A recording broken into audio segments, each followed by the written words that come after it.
Mwai Kibaki, naapa kwamba nitakuwa mwaminifu wa Jamhuri ya Kenya. Becoming a president, a crowning moment for any person from any family. Kenyans have voted, fought, and died to elect their presidents. Only one Kenyan family has experienced this 2 times. The Kenyattas. I, Uhuru Kenyatta. In 2013, 60 years after his father became Kenya's first president, Uhuru Kenyatta rode to power in an election where his supporters claimed that he was too rich to be corrupted.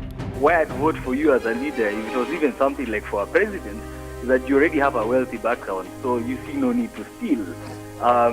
You're already born into power. The Kenyattas were the epitome of Kenyan aristocracy, wanting to be seen to be above the corruption of other political elite that had, for years, ruined Kenyan lives. But confidential documents exposing a network of secretive offshore companies belonging to members of the Kenyatta family now cast this legacy in new light. The global leak is called the Pandora Papers.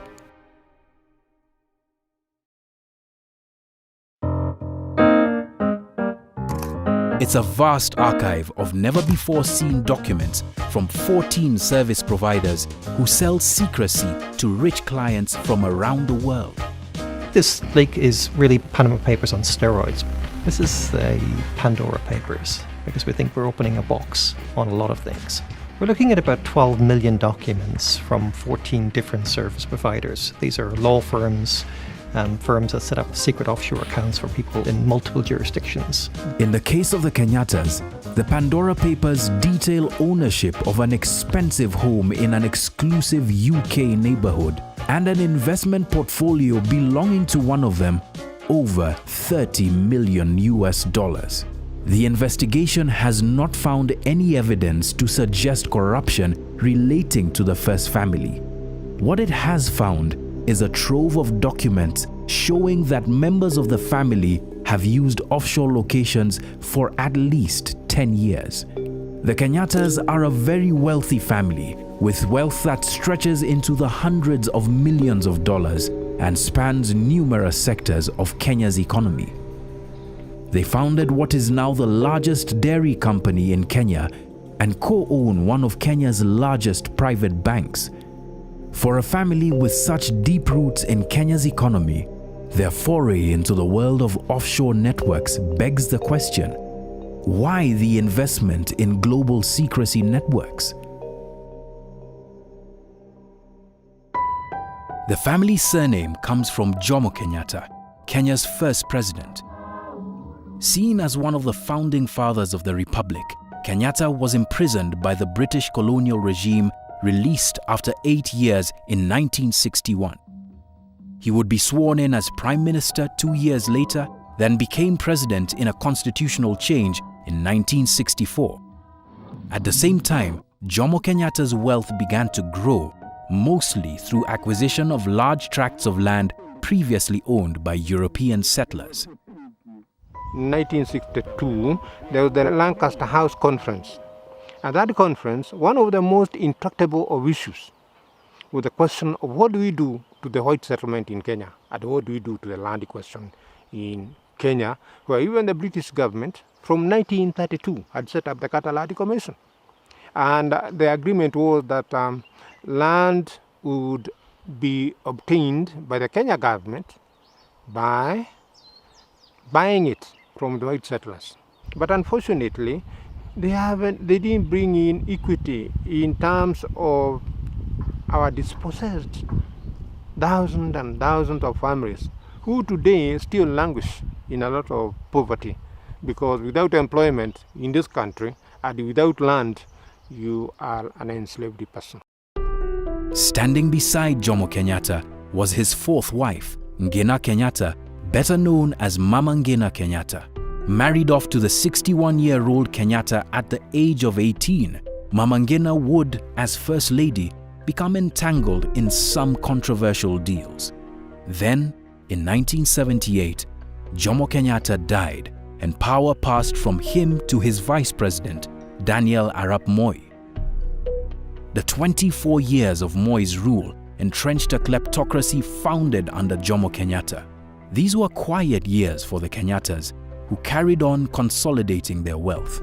The time away from Kenya's seat of power also allowed for a renewal of the Kenyatta name, which by 1978 had been mentioned in connection to controversy.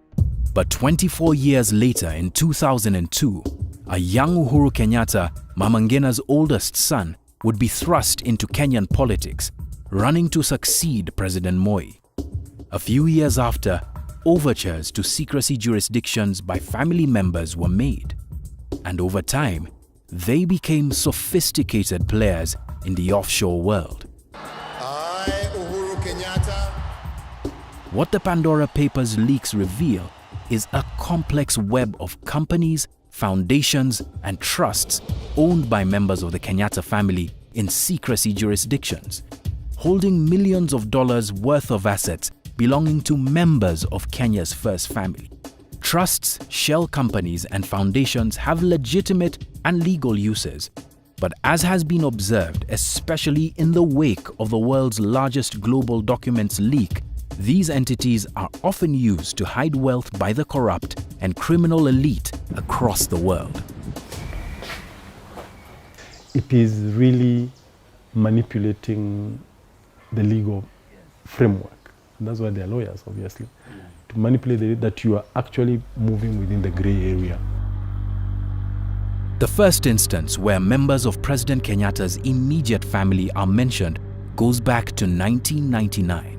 Advisors from the private wealth division of Swiss bank Union Bancaire Privée, which would later be known to have aided former President Moi and Nigerian strongman General Sani Abacha to stash their wealth overseas, contacted Panamanian law firm Aleman, Cordero, Galindo and Lee, known better as Alcogal, to incorporate a company in the British Virgin Islands. The company, Milrun International, was incorporated on February the 10th, 1999, with 3 registered shareholders, Christina Pratt, Nyokabi Modhama, and their mother, Mama Ngina Kenyatta. Both daughters held 24,500 shares each, or 98% of the company, with the family's matriarch holding 1,000 shares. While the documents show that the 3 were shareholders of the company, Milrun International had 2 nominee directors who were both employees of Alcogal, the law firm that set it up. One of them, Andres Sanchez, also provided nominee director services to a frontman acting for Chilean dictator Augusto Pinochet. A year after Milrun International was incorporated, it purchased a property in London for £280,000. By 2021 property value estimates, the apartment would be worth almost £1 million. Ask for its owners, and the trail would lead back to nominee directors working for Alcogal and an address that seems to have nothing to do with the Kenyattas. In 2004, another layer of secrecy is added. The Kenyatta women transfer all their shares in Milrun International to a new entity called Valberg International Incorporated, not in the BVI, but in Panama. So, in real terms, Valberg Foundation in Panama owns Milrun International in the BVI, which has nominee directors from a law firm, and Milrun International owns a property in London. At least, that's how it looked as of 2004. But that's not where this trail into secrecy ends. In 2007, Maclay Foundation is incorporated in Panama. The 50,000 shares that Valberg Foundation held were split evenly between the 2 foundations. Both Valberg Foundation and Maclay have nominee directors. Like Russian dolls, these entities seem to be separate, but are part of one well-planned play at secrecy. BVI is management fees, and Panama is, I've just seen, mainly secrecy. So those are their game plans. A Panamanian foundation allows the donor of money to the foundation and the recipient of money from the foundation to be one and the same individuals. You can create a Panamanian foundation, you can donate money to your Panamanian foundation, and you can make yourself the beneficiary of the charity of your Panamanian foundation, of course, escaping identification and taxes all along the way.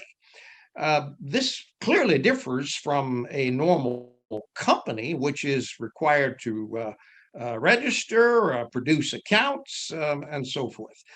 Panamanian foundations facilitate secrecy as well as any other entities in the world. We asked Mama Ngina Kenyatta and her daughters, Christina Pratt and Nyokabi Muthama, why they would need such a complex web of foundations and companies in Panama and the BVI to own one apartment. We also asked whether anything else was owned by any one of these entities. There are different reasons people would invest. I mean, if you're not a leader or a political elite, your child is studying abroad, you want them to have a place to live, but fine. You can afford it, awesome, right? But apart from that, I don't understand why. But the tree of companies, trusts, and foundations that are linked to the family flowers in different directions and also includes the president, his younger brother Mohoho Kenyatta. These things happened around the time that Kenya was going through an important political transition.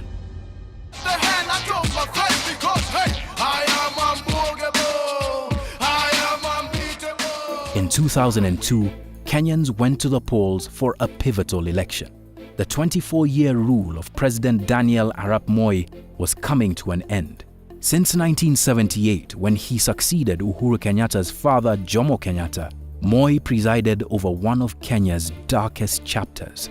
His rule was marked by economic collapse, the brutalizing of political opponents, runaway corruption, the imposition of structural adjustment programs, and the disposing of government assets at throwaway prices, many times to people close to power.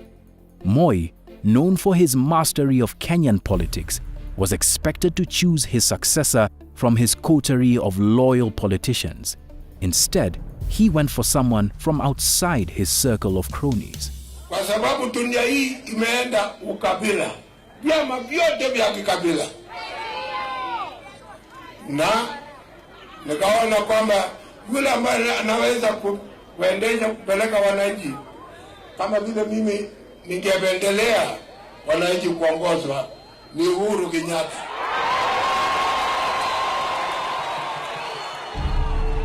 At the time, Uhuru was unelected with less than 10 years in active politics.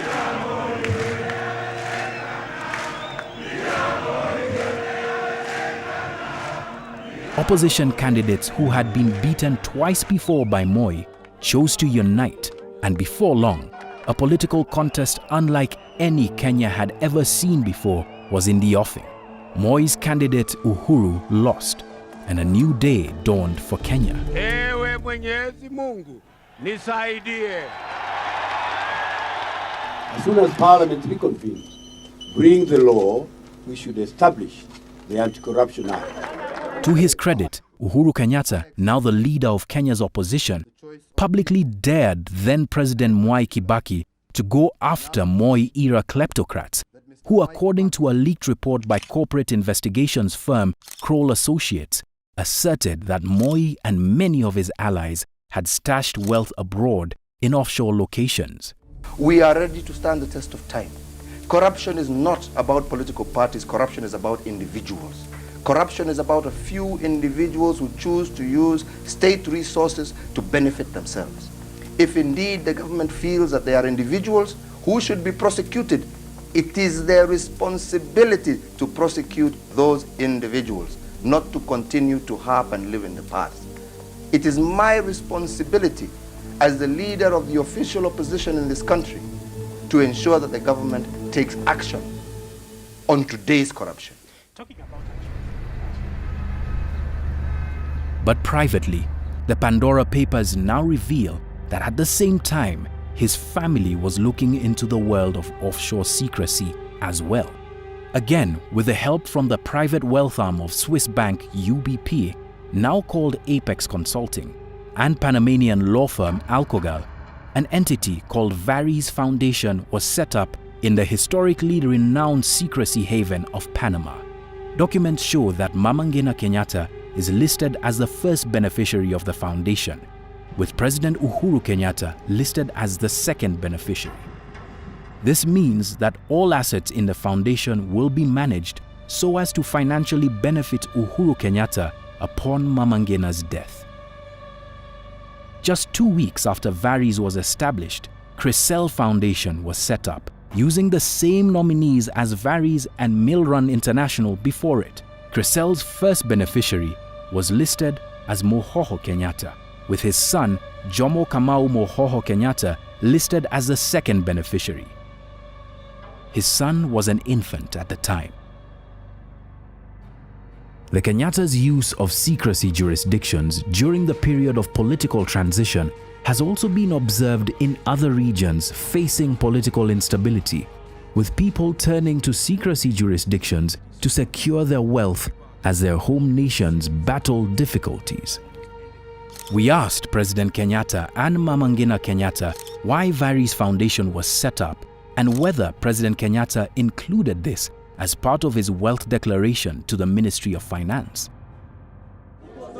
The source of the Kenyatta's vast wealth has been, at least in part, an open question since the days of Kenya's independence. Our founding fathers of this nation built businesses, farmed hard, sought new knowledge, and practiced politics of unity and democracy even when they argued amongst themselves. On 12 December 1963, Kenya became a self-governing state, completely independent. It was, perhaps, the most hopeful time in Kenya's history. Jomo Kenyatta, a man once described by colonial functionaries as a leader unto darkness and death, having been linked with the freedom struggle fought by Kenya's iconic Mau Mau rebels, was now the man in charge of a newly independent Kenya. The hope and his promise to Kenyans was that he would do three things: invest in health, improve Kenya's wealth, and educate the population. But before long, wealth began to be concentrated in the hands of his family and a tight circle of his trusted allies, drawn mostly from his own tribe. By 1965, Kenya's treasury was being investigated by the World Bank over claims of misappropriation of millions of dollars meant for the purchase of land to resettle Kenya's poor and dispossessed population. By that time, laws had been changed to vest power in Kenyatta to allocate land under title in Kenya. There was instruction from the Kibaki government that all public authorities reported to it in terms of land which could have been surrendered from the public authority to individuals. And in respect of the Kenyatta family, there was one report that came in about 4 public houses which were located on Ragati Road in Nairobi. They had been used previously for the building of residential houses for public staff. And what Kenyatta did was to amalgamate the 4 plots that ended up being close to 2 acres, 3 acres, and he amalgamated that, even though government policy all along in terms of public land has been that it should be demised to any individual on a leasehold, so that the government from year to year can be getting rent, land rent from the individual. Kenyatta amalgamated and gave that as freehold to Mama Ngina. Over the nearly 2 decades of Jomo Kenyatta's rule, the Kenyatta's wealth in land seemed to have grown to a vastness that had only been witnessed during colonial times. By 1978, the Kenyatas were said to have owned hundreds of thousands of acres. A now declassified report by the US Central Intelligence Agency, the CIA, written days after Jomo Kenyatta's death, stated, and quote, "The family and closest associates have occupied many key posts in the Kenyan economy and have accumulated extensive agricultural and commercial wealth during the 15 years of Kenyatta's rule." When Jomo Kenyatta died in 1978, a new corrupt regime led by Daniel Arap Moi let the family nurture their wealth. By 2002, the Kenyattas had holdings in the tourism industry, one of Kenya's most successful milk companies, a private bank, and even more land. They also had the veneer of respectability earned over this period of time, when the sins of the Moi regime spoke far more loudly than questions about the Kenyattas' wealth could. In 2002, the Kenyattas appeared to be a heartbeat away for a second term of the presidency. Absolutely. But the chance was lost, and by the following year, members of the family were looking to secrecy jurisdictions.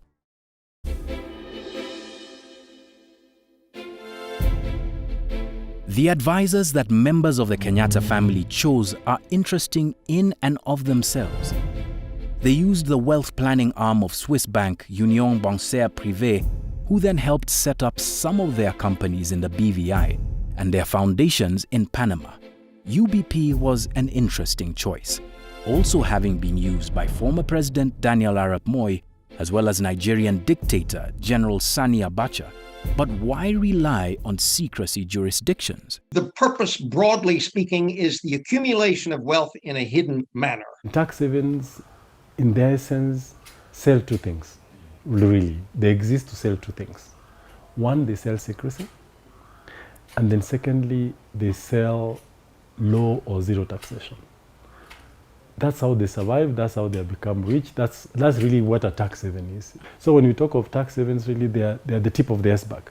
Below the iceberg, there are layers and layers and layers of actors that facilitate, enable, oil the secrecy networks to function and exist. Most of the Kenyatta's interests in trusts that we have seen are hidden behind layer upon layer of nominee shareholders and directors from the Panamanian law firm that they used, Alcogal. From the Pandora Papers leak, Alcogal is among frequently used law firms in the movement of wealth into secrecy jurisdictions around the world. Every single element of this has been created by us in the Western countries. Not a single piece of this has been created by corrupt government officials or criminals or terrorist financiers. No, this is all our doing in order to serve that money that wants to come out of other economies into our economies. While it is not illegal to set up trusts or foundations in offshore locations,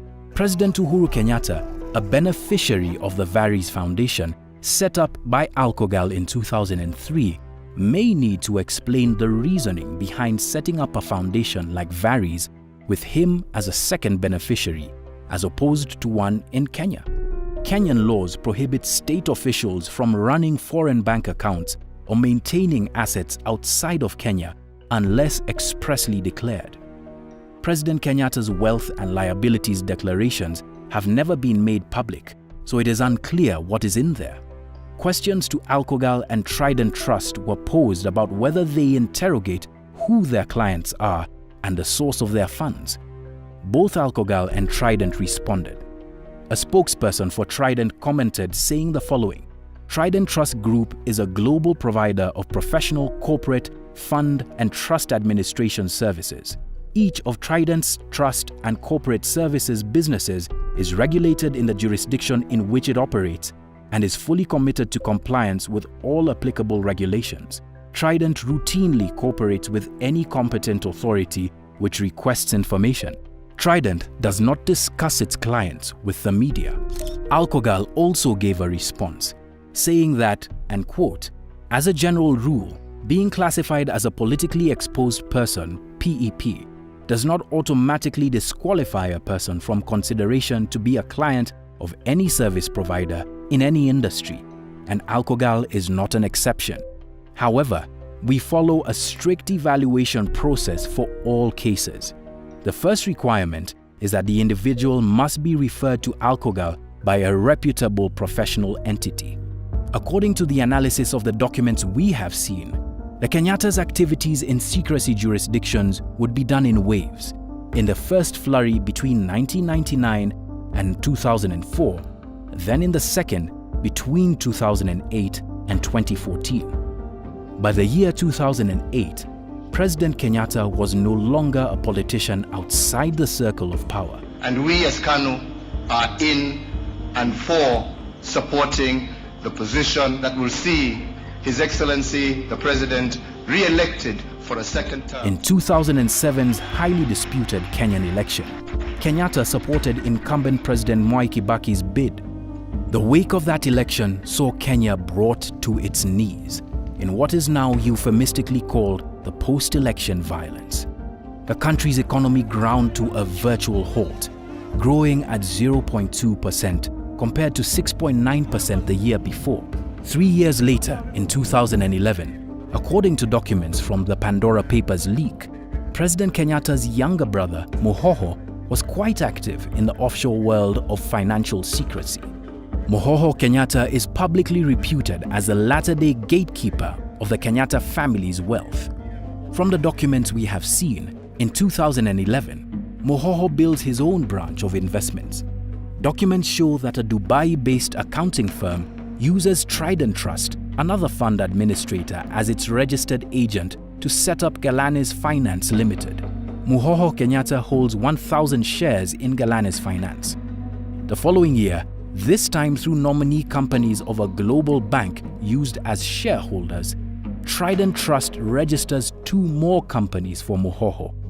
These are Hawkins International Limited and Leonore Estates Inc., both registered in the British Virgin Islands. It is through Hawkins International that the Pandora Papers gives a glimpse into the wealth that may be held by the Kenyattas. An internal document dated November 29, 2016, lists Mohoho as having a portfolio of investments worth $31.6 million or 3 billion Kenya shillings, held in Hong Kong and London. Other documents list him owning varied kinds of assets, like cash accounts, mutual assets, and various equities. But he isn't the only one using these networks to keep his wealth. The Kenyattas aren't the only Kenyans who have relied on secrecy jurisdictions like Panama and the British Virgin Islands. The leak includes many more. But why should this matter to Kenyans? We know the definition of Wanjiku, right? Runs a little farm, has about 3 or 4 kids, is a single mom, finished high school, and basically feeds her kids off her little garden and then sells a bit off for the school fees and the books. That's our survivalist human being in Kenya today. And that was coined actually by President Moi, incidentally. So if that is Wanjiku, why should Wanjiku care? Wanjiku should care because if that money belongs to government, either it was tax money that has not been collected, then maybe Wanjiku would not have to worry about the clothing on her for school uniforms and wouldn't have to worry about books because that taxpayer money could have been used to pay that. Natamani kwenda nyumbani, lakini najipata sina shamba na sina mahali pa kujenga. Hiyo Kenya ilienda wapi? Kwa nini walio navyo wanaongezewa na wasiokuwa navyo wanazidi kufinyiliwa chini? Nauliza Uhuru, why? Kwa nini? Kwa nini tuhangaike na sisi tuko Kenya? If political leaders are using secrecy havens, this can be taken as a sign for others who may want to do so for tax reasons. This leads to capital flight in a country that needs every cent it can get. That's your money. That's your money.